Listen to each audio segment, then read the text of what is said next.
Hey, everybody, it's Dave here. And guess what? I'm still waiting on Tyler. Yes, I'm waiting on Tyler. It does happen. Hey, but it is what it is. I want to say hello to Peter. Welcome, my friend. And Doc, you got that right. At this point, we'll see how it goes. I have my thoughts on this title of this show, and we will see how it goes, but we're going to find out. Joe Martinez, welcome to the show. You say, fortunately, Tyler is 100% wrong. I hope you are 100% correct on that one, because I don't believe that's true. How in the world did I get a thumbs down already? We haven't even started. We're just waiting on Tyler to show up. And I'm here. He hasn't showed up now, I don't know. He said he was going to be here.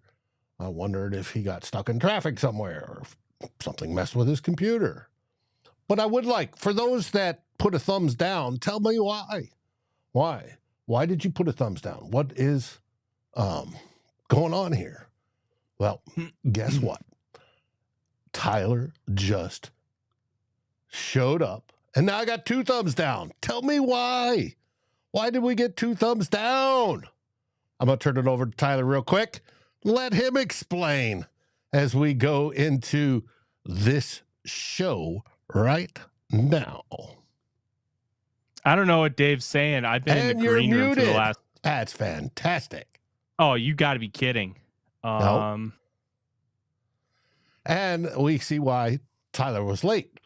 He's having computer issues. Well, how about now? Nope, still not. Oh, this is fabulous. Oh, no. Live on the air, troubleshooting as we go. Go out, come back in. See if that helps. If not, oh well. Julian, you get 100 thumbs up. Gave us 100 thumbs up. Hey, I appreciate it, buddy. Really, really, really appreciate it. That's a good thing. We love it. We try to do this. Doc says because people are dumb. Hey, maybe not. Hey, Prez, welcome to the show. Now let's see if Tyler is back and he's got his audio working. Tyler. I hope so. And you do not. That is a big negative, good buddy. Northvia says he can hear me. So we'll switch screens real quick. That might be a you thing. Still nothing. Well, hey, the chat said that he can hear me. No audio feed coming from you whatsoever. I can see your lips moving, but we cannot hear sound. Oh, Northvius, you say you hear Tyler? Yeah. Why am I not hearing Tyler then? Okay. Well, maybe that's a you thing because they can hear me just fine. That's going to be an interesting deal. We're gonna go like this. I can't hear you. Yeah. Well, they can hear me, and I'm gonna take that as a win. Welcome, ladies and gentlemen, to the Real Forno Show. It is pouring outside, and it is absolutely a joy to go outside. I just had to run. I've got no signal coming in from you. Well, stop talking. They can hear me. Let's talk about JJ McCarthy. Well, we go with this, and I just won't listen. Going over to the intro. Okay. Stand by. Go for it. JJ McCarthy. What is JJ McCarthy? Is he worthy of all the praise that he's been receiving? I'm going to be honest with you. No. Does that mean he is absolutely an adjunct failure? Absolutely not. We're going to have a nuanced conversation about JJ McCarthy, where he is, and what is going to happen moving forward with him. Welcome to the Real Forno Show. Ladies and gentlemen, welcome to the Real Forno Show, hosted by the one and only Tyler Forness. A to Z Sports sought him out to be their Minnesota Vikings reporter and NFL analyst. And he's a proud contributor over at SKOL North's Purple Daily. Tyler is also the captivating host of The Good, The Bad, and The Hungry on the Voices of Wrestling Podcast Network, and a founding member of Vikings First and SKOL. Welcome, ladies and gentlemen, to the Real Forno Show. I'm your host, Tyler Forness, with me as always in the top left corner now. He is producer Dave, and we are going to have a very nuanced conversation about JJ McCarthy. And I'm going to be honest with you, it may not be exactly what you want to hear, but it's what I believe to be honest truth. And I'm going to give you that every single week here on the Real Forno Show. That's why you guys are all here. And I also got to tell you, if you like the show, like, subscribe, ring the bell. We are going a little bit late today due to a couple other things, but we're also going to test it out. And if people like the 6:35 runtime, this may become more of a permanent thing. But because of how schedules are flowing, now that we're kind of getting into things, and my new job, as everybody heard, I am now the beat writer for A to Z Sports, talking about the Minnesota Vikings. We may have to kind of maneuver a little bit with some times. So be patient. But the best way to know, you ring the bell. And guess what? You're going to know every time we go live, and you're going to get half-hour warnings every time we go live. Dave, there it is. Guerrilla Sports Betting. Hey, Guerrilla Sports Betting, I appreciate you joining us. I did not get fired from Sporting News. I cordially left the Sporting News and took this job. I have not been fired from any sports media outlet. I've been laid off twice, but I have not been fired. I've only been fired once in my life, and that was when I was 22 years old. That's been a long time. So I wish you were sought out. You were headhunted for this position, not only to be the beat writer for A to Z on Vikings, but to do a lot more NFL stuff, particularly when it comes to the draft. Yes. Yeah. There's a lot of stuff that I'll be doing for A to Z. I wrote about Harrison Butker getting an extension earlier today, and I wrote about Tyreek Hill getting his extension this weekend. I've wrote out a lot of different things. Hey, Gorilla, you're entitled to your opinion. You're wrong, but you're entitled to it. And I hope you enjoy the show. Now let's talk about JJ McCarthy, because I was at training camp all last week.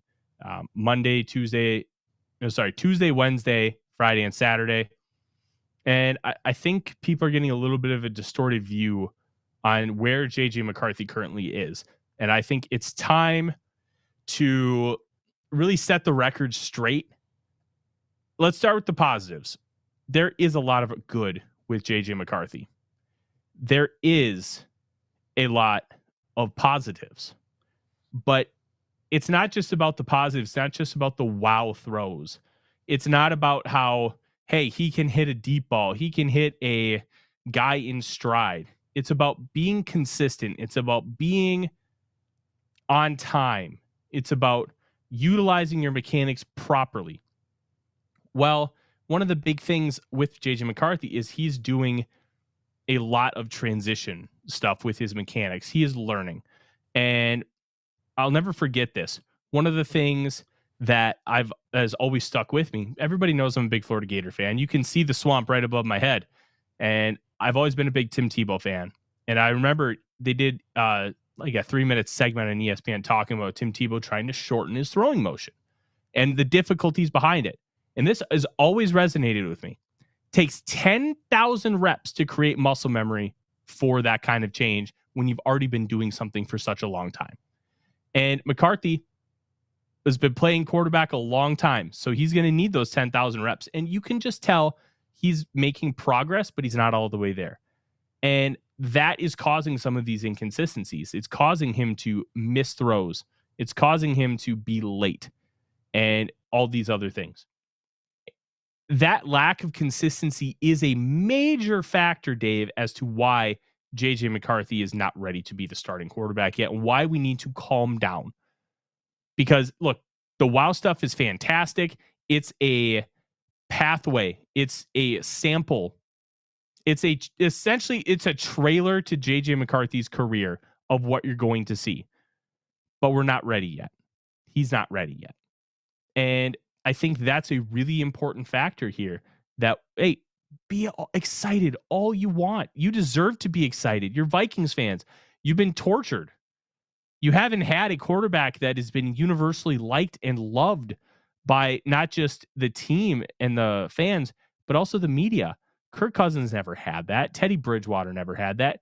Dante never had that when he was the quarterback in the early 2000s. So now you have a quarterback that feels like everybody is behind, everybody believes in, but we also have to be honest with ourselves. And McCarthy's just not ready yet.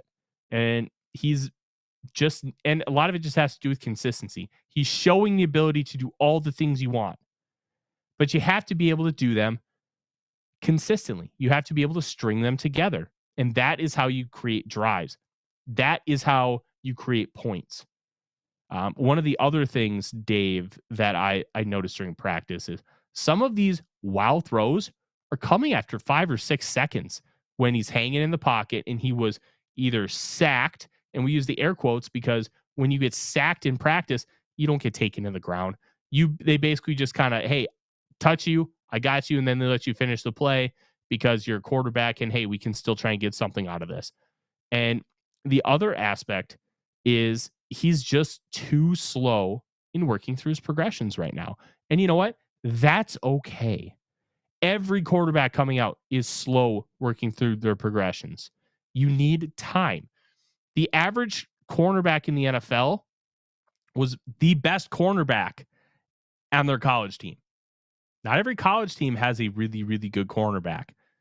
Some have multiple. Some don't have one for years. It's a difficult position. And when you face guys on the college level, it's a lot easier to be able to do some of those things and to be slower with your progressions because you can get away with it. Spacing in the college game and the pro game is so different. Like all you do is watch and you can kind of see how RPOs, they could just throw those glance routes, which is a slant, and they can get guys on crossers in wide open space. You can't get that in the NFL. Not in the same way because the players are better. The athlete is better. And those things factor in. And now Jaron Hall had struggles coming in. Now he's not quite the pedigree of JJ McCarthy, but it's a good baseline example to try and understand. Hall struggled with doing some of those progression things. It's normal. CJ Stroud wasn't great with his progressions early on. He got better as the year went on. McCarthy will too. And seeing these things now is very normal. Seeing these things now is good for the future. I think we just need to pump the brakes on anointing McCarthy and saying that, hey, he should be the starter. Sam Darnold stinks. Darnold's actually been pretty good. He was especially good on Friday and Saturday. There's a lot of nuance that needs to be had with these conversations, and that's why we're here. We're here to have that nuance. Yes, we are. Now, however, as P. Han says, mechanics as in throwing mechanics, or are we still talking footwork? And the image I used on the thumbnail today, he had a little placard that was hanging down, and it says footwork. He's thinking about footwork as well. Yes, I agree. It takes time for the transition from college to pro and have the game slow down for you. And they're purposely starting out slow and speeding things up. And they're doing it for the entire team. It's not just JJ McCarthy. That's why you start out with, the simple stuff, and then it's walkthroughs, then it's half speed and 3/4 speed, and then it's shells, and then it's pads, and, just the two-hand touch to be out type of deal.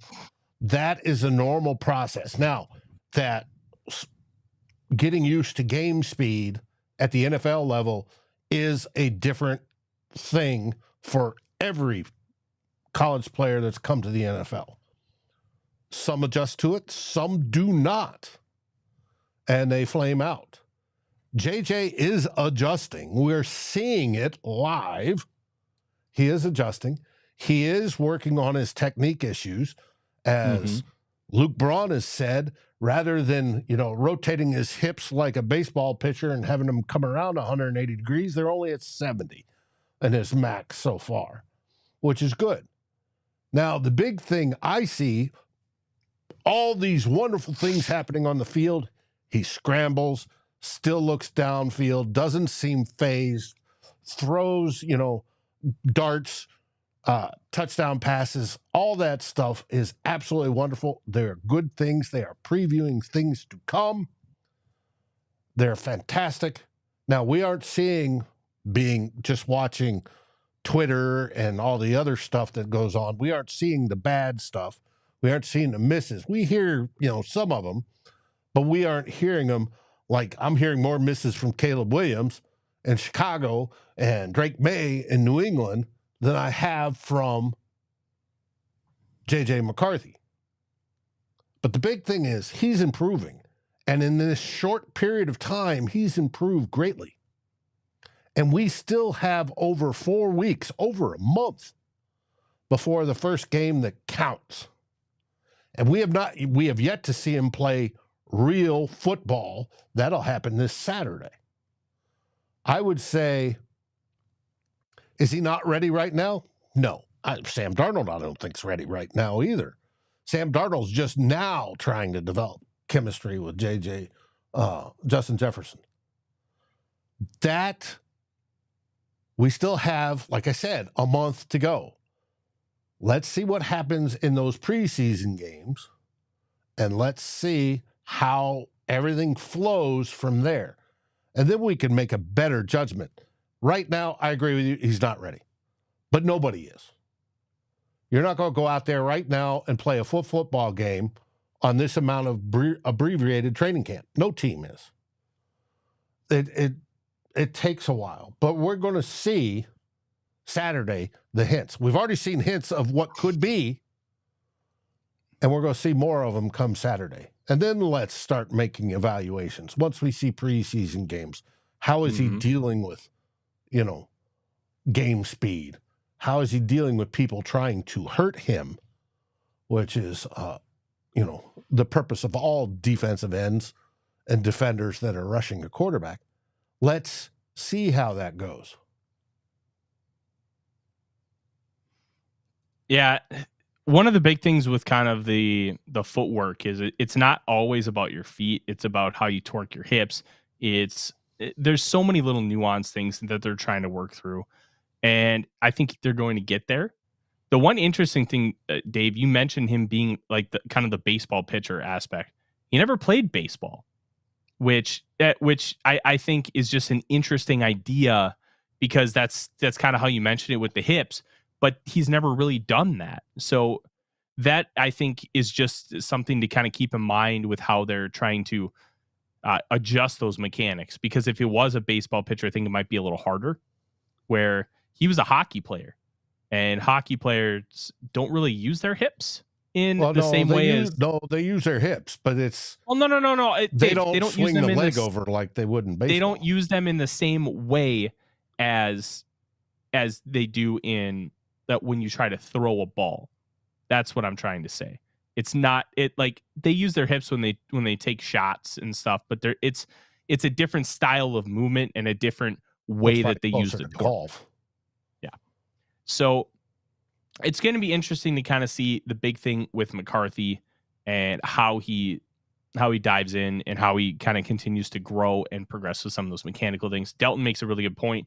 The clip of him scrambling and staying parallel and not climbing or dropping in depth is a really, really good point. That is a high level of IQ. And these are reasons why you should be excited. It's the other aspects of the game where he still needs to show progress. And here's the thing. If he gets all those kind of figured out by week 1, he should probably start. And nobody's saying that he shouldn't. It's just right now, at this moment, we need to calm down and let him get these things figured out. And once he does, then let's have the conversation. Because the other element of this whole thing is you have Sam Darnold, who has looked relatively good during training camp. Some of his biggest issues have been missing guys because of what I call chemistry, lack of chemistry, where if everybody needs to run a 12-yard dig route, Jalen Naylor's going to run it differently than Jordan Addison, than Justin Jefferson, than Brandon Powell. Understanding how they run it will help you as a quarterback throw it and place the ball. Those things matter. You also get a sense of how fast players will run from a dead stop to be able to get to a spot. There was a play where the play broke down and Brandon Powell kind of cut off his route and started running almost like a slot fade kind of route. And Darnold just missed him deep. And those things matter. Those are also good things to miss out on during this whole training camp practice process, because you will figure it out. And that's how you figure it out, is by getting reps, by missing. Be like, okay, I dropped it at 25 yards. Powell was only at 22. So I know I need to aim for that 22-yard spot, and then we're going to have a completion and all is good. Those things matter. And those things are why you have these training camp practices and why it's so important. Because remember, this isn't Kirk Cousins as an incumbent. It's completely different, because Sam Darnold is also learning this team, this building, and this offense. And having that as a learning phase makes it a little bit different as far as how you view the process. If you had an incumbent like Kirk, you're going to view it significantly different than how you're viewing it with Sam Darnold, because Kirk knows the offense backwards and forwards. He knows the team. He knows Jefferson. He knows Addison. He knows Hawkinson. Darnold doesn't have any of that. And you know what? It's okay that Darnold doesn't have any of that, but we have to view it on a different plane than how we viewed Kirk Cousins. And I think because of the excitement of McCarthy and Darnold's lack of success in his previous 6 seasons in the NFL, I think we're getting ourselves a little out front here and saying that, hey, Darnold's just not very good. Well, he's played well during practice. He's had moments where he's really good. Some of the situations have been a struggle, but it's okay to struggle in the first couple weeks. How do you grow from that? And I think Darnold has shown the ability to grow. He did on Saturday. He took a really big step forward in how he handled some of those drills. Like, we just need to stay calm with McCarthy and not anoint him before he's ready, because he's just not. He needs more consistency. We can be excited all we want about the throws, about what Delton mentioned earlier, and how he scrambled and he stayed parallel. That's tremendous. But there are other elements at play that we need to remember. And those are going to be what's most important when having the conversation about JJ McCarthy and his potential to move forward as the starting quarterback of this football team. Well, I'm worried that people will, or that you would want to err on the side of caution, even if we start out, horribly. Say we start out the season and we go 1-5, something like that. Mm-hmm. Are you still saying if you don't see it, he's not advanced? Or are you saying, no, at that point in time, he is where he is right now and he's got to develop on the field just like C.J. Stroud did? Put him in. The difference between McCarthy and Stroud in this hypothetical is Stroud was ready from day one. And that's why they started him day one. They didn't start him because they had to. They started him because he earned it. And if McCarthy earns it, you start him. I don't think there's an argument against it, where if the Vikings start 1-5 and McCarthy's not ready, don't put him out. Don't, because you could ruin him. And you want to make sure that if you have the ability to, which the Vikings do, wait until McCarthy is ready and then put him in at that point. That's why I don't like the comparison of CJ Stroud, because Stroud was ready. And it wasn't a situation where they felt forced that they had to. It's different when you take a guy second overall, yes. But he was ready to go. Caleb Williams, they believe in Chicago, is ready to go. So he is the starter. Oh, I don't think they have a choice in Chicago. But anyways. If you believe the guy is ready, you play him. It's that simple. And I don't know if the Vikings are... I don't think the Vikings are going to feel that pressure to play him if the season tanks early on.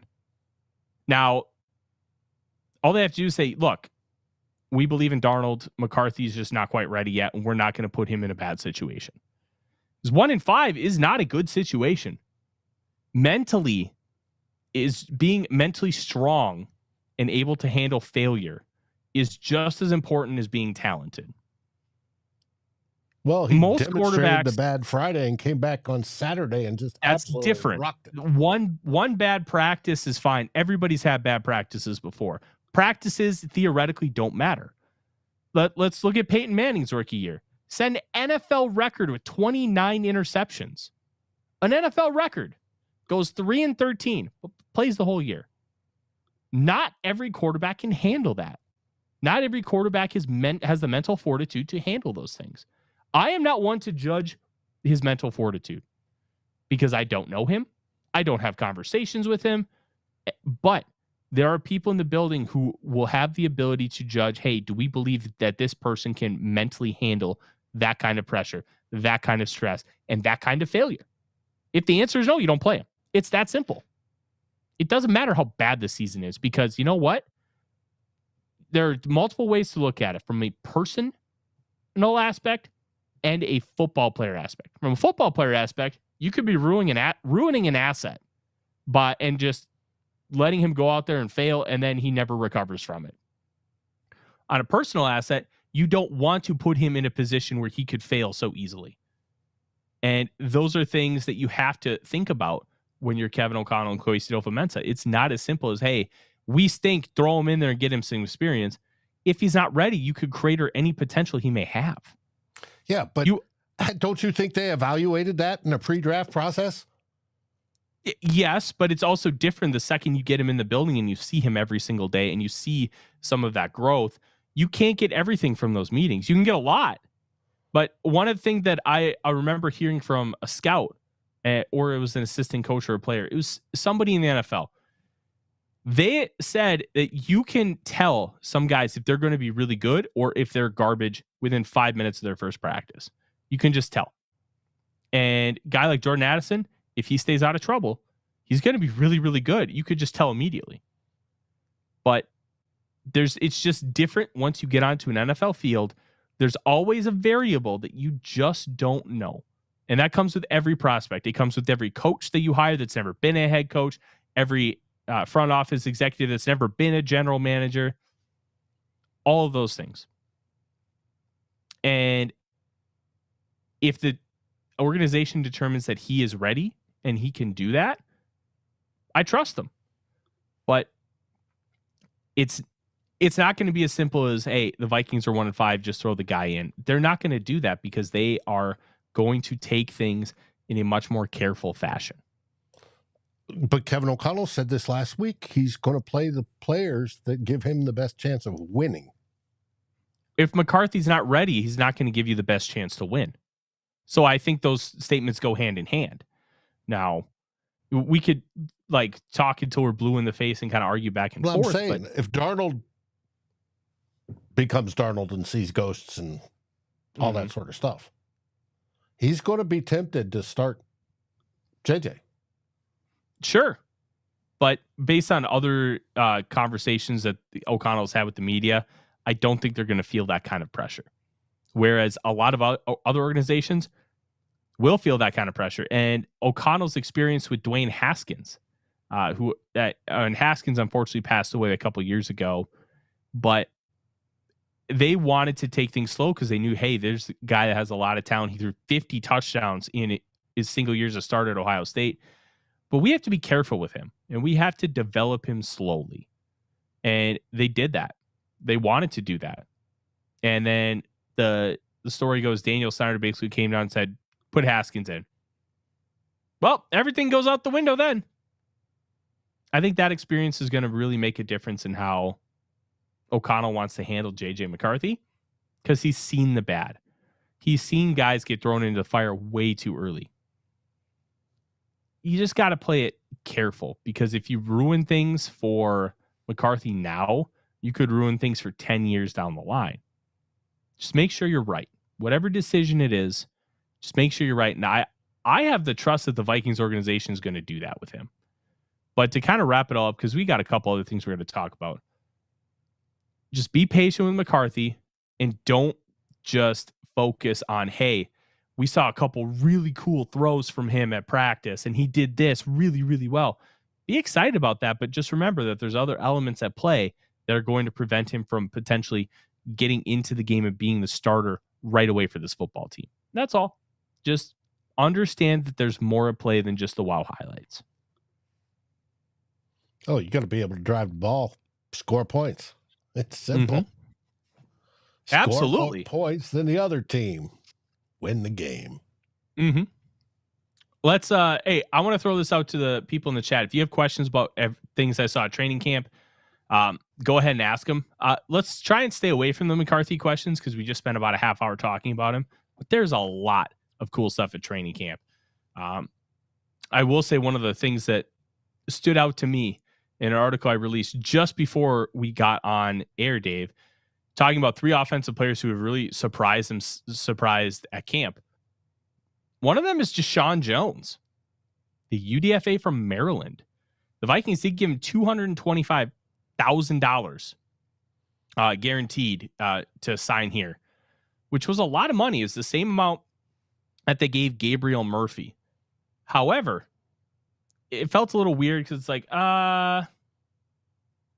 is he really that good? You know, Maryland, they produce a bunch of guys who have a cup of coffee in the NFL, but you know, what is he? He tore his ACL in 2020 and 2021.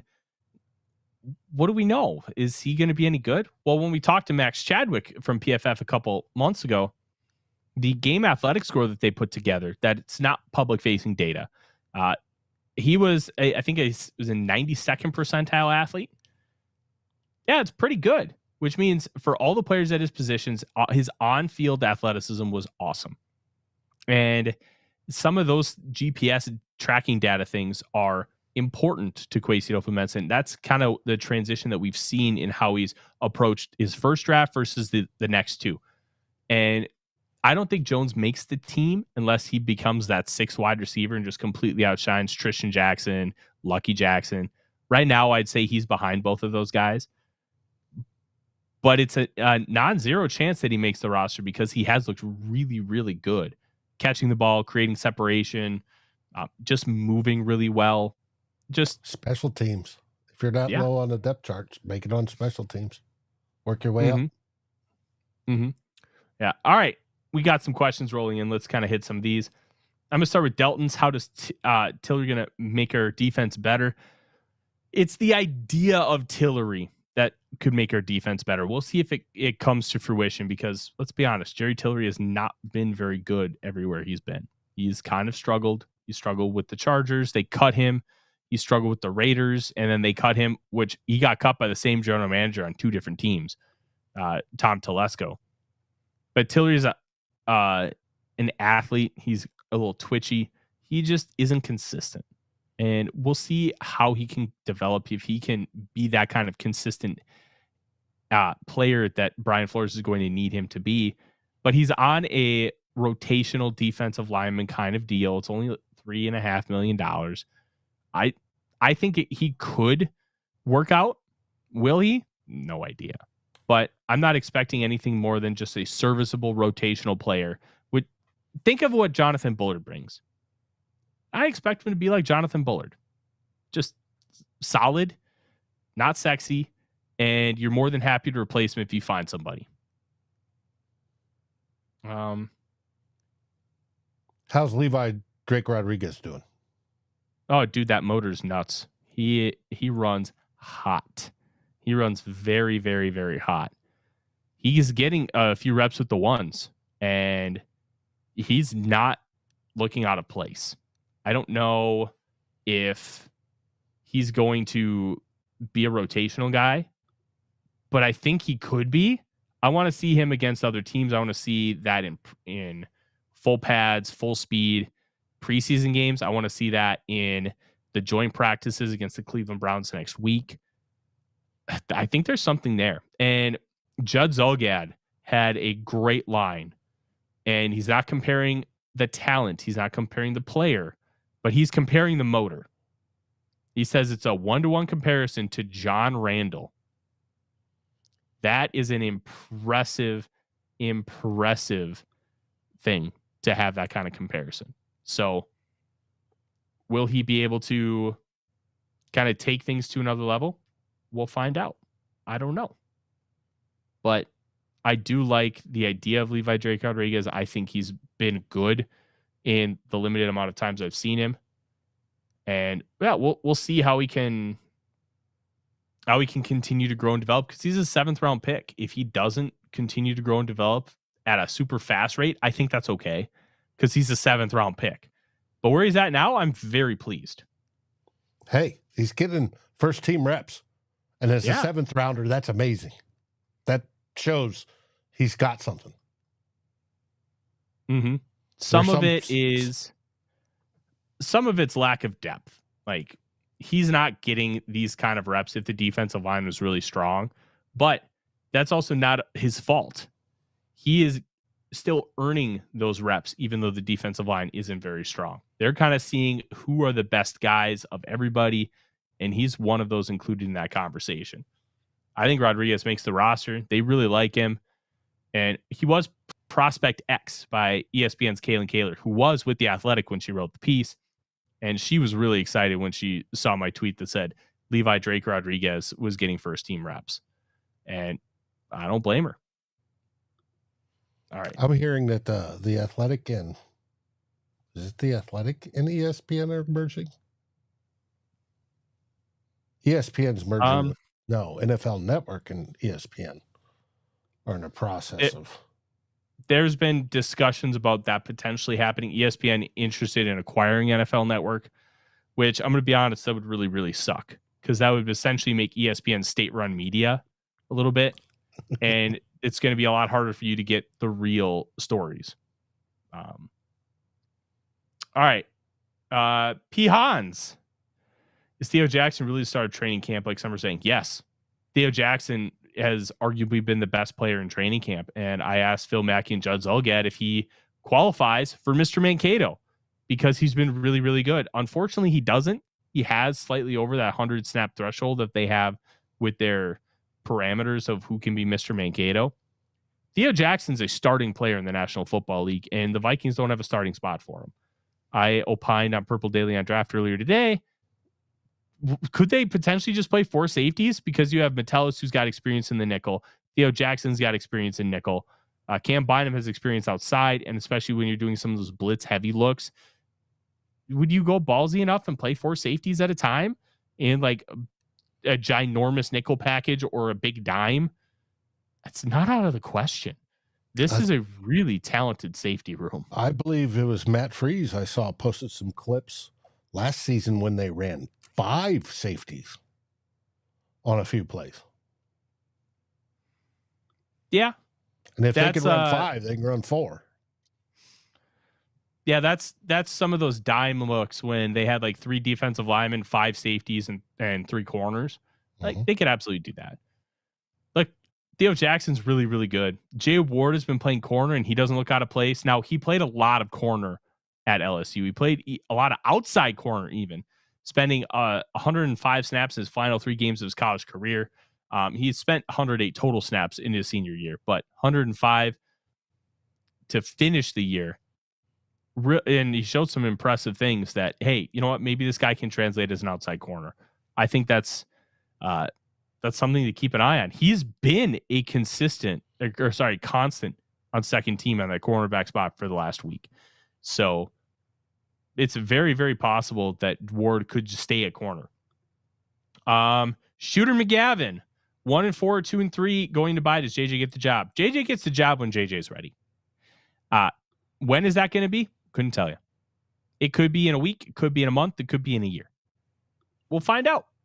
Right now, he's not ready. And I think that's okay.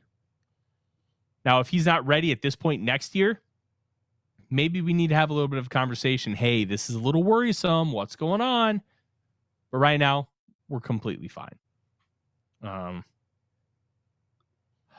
Let's see. Dr. Proto asks, any thoughts on Dallas Turner? Turner moves really well, man. He moves just different than other people. One sec.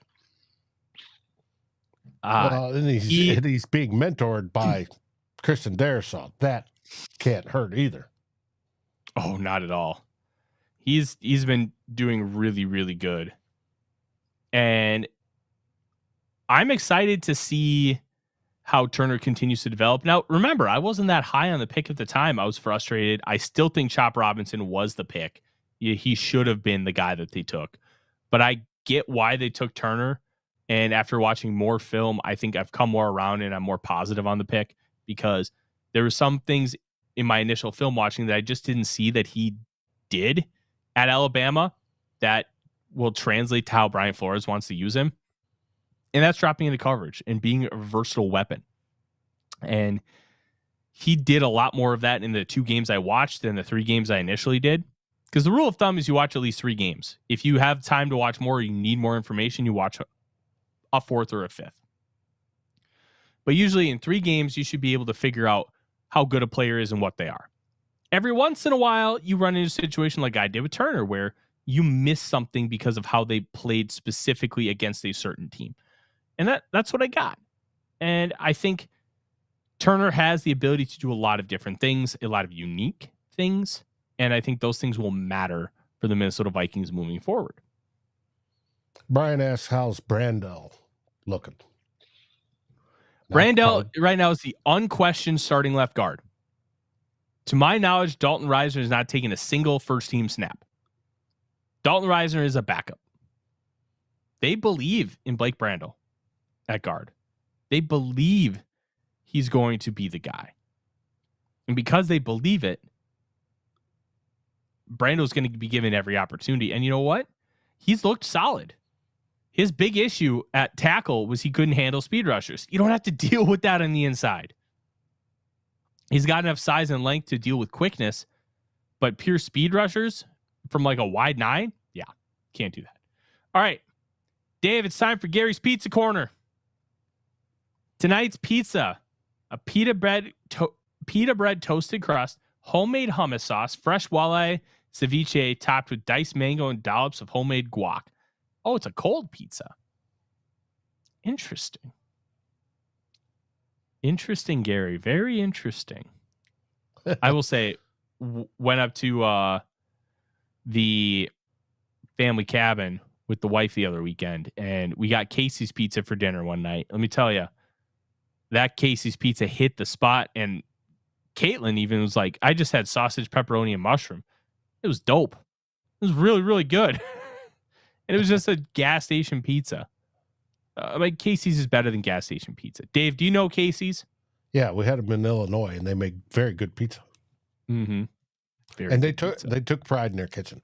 Now, just to let you know, we do get comments over on YouTube after the fact that there are a few fans that complain that we go off topic and talk about pizza or talk about whiskey on occasion. Hey, I respect that opinion. They don't care for it. That's okay. We love whiskey. It's good. Yes, it is. Yes, I'm glad you like that. I'm glad you like that double rye, by the way. Yes, it was. It's one of my personal favorites. I actually might have a glass of that tonight. We'll see. I've got some writing I want to do. I might take the wife to dinner if we get out of here at a good enough time. Well, let's wrap this up. Perfect. Let's see if Anthony says Bo Nix's ass. Yes, Bo Nix bad. Bo Nix very bad.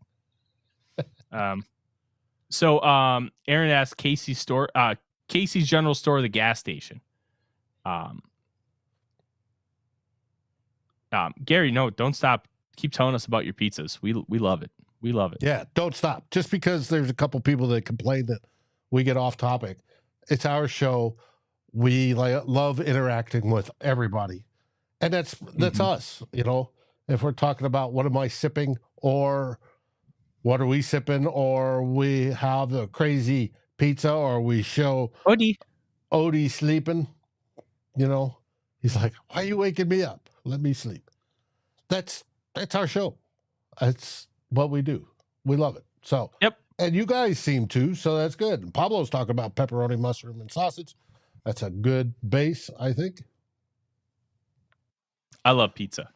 Aaron said left-handed cigarettes are good for writing. He's heard. Yeah. Hey, you know what? You're not going to love everything about the show, but you know what? We appreciate everybody that comes and spends any time with us.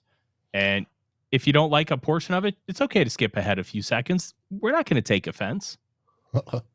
We just appreciate you here. I've got a little special announcement. Oh. Tomorrow night, Tuesday night, same bat channel, same bat time, 6:30 p.m. We're going to have a SKOLing with Friends show. Got a special guest. He's in the chat. Mr. Rapp is joining me, and we're going to talk Vikings for the night. There we go. And we should have fun doing it. So join us tomorrow night for a live show at 6:30. And it's going to be SKOLing with Friends. It's a series I've done before. This time it's going to be me and Rapp. And we're going to be BSing Vikings with all of you out there. So I encourage you to join us. Should be a good time. I, unfortunately, will be at the bar working. But yeah, that's okay. I think that'll be entertaining. It'll be a fun show. And it's always good to have different perspectives kind of come in and have conversations. So that'll be great.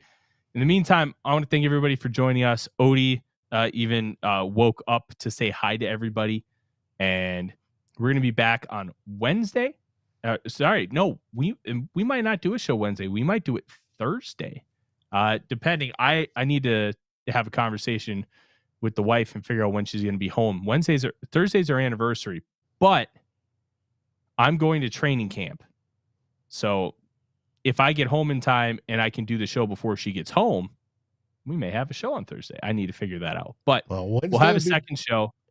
If we do it Wednesday, there'll be back-to-back shows because I got the NFC North, who will be king. I'm hosting Wednesday afternoon about 4:15 as well. There will be a second show. People. Season is coming. There will be a second show. It just may be a little bit delayed. And we're going to have a conversation about what to look for Saturday with the preseason game. It's going to be a fun time. Strap in. We're going to have a great season. Like, comment, subscribe. Ring the bell for those notifications because we're going to have some odd times that we pop on. We're going to still try to be consistent, but you never know with how things are changing. I'm Tyler. He's Dave. Odie is down here. SKOL Vikings, everybody. SKOL Vikings. Like, subscribe, and ring the bell to get notifications. It helps us grow this community that we all love our Minnesota Vikings. And on behalf of Tyler Forness and myself, Dave Stefano, thank you so dearly for watching the Real Forno Show. SKOL, everyone!